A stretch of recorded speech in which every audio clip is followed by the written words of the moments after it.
క్షేత్రంగా వెలుగొందుతున్నటువంటి వనదుర్గా భవాని క్షేత్రం లోపల ఈ రోజు ఉదయాన్నే అమ్మవారికి పూజా కార్యక్రమాల ముగించుకున్న తర్వాత దేవాలయ ద్వారాలు మూసివేయడం జరిగింది. ఈ రోజు కేతుగ్రస్త చంద్రగ్రహణం కారణంగా అమ్మవారికి పూజా కార్యక్రమాలు ముగించుకొని ఆలయ ద్వారాలు మూసివేయడం జరిగింది.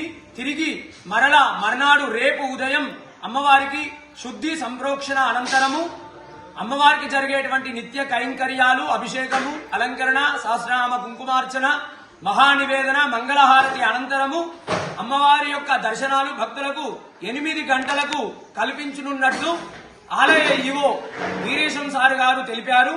అదేవిధంగా మకా పుబ్బా నక్షత్ర జాతకులు, అదేవిధంగా కర్కాటక సింహరాశుల వారు ఈ యొక్క గ్రహణాన్ని చూడరాదు. ఈ గ్రహణము పగటిపూట ఉంటుంది కాబట్టి గ్రహణ వేదన ఉదయం 8 గంటల నుండి ప్రారంభమవుతుంది. ఈ గ్రహణము మధ్యాహ్నం 3:20 నుంచి సాయంత్రం 6:48 వరకు ఈ గ్రహణం ఉంటుంది. ఈ యొక్క గర్భిణీ స్త్రీలు ఈ రోజు అదేవిధంగా గ్రహణం మరునాడు రేపు కూడా జాగ్రత్తగా ఉండాలి. అందరూ కూడా గ్రహణ సమయంలో పట్టు స్నానము, విడుపు స్నానము చేయాలి. భోజన ఇతర కార్యక్రమాలన్నీ కూడా ఉదయం 10 గంటల వరకు ముగించుకోవాలి.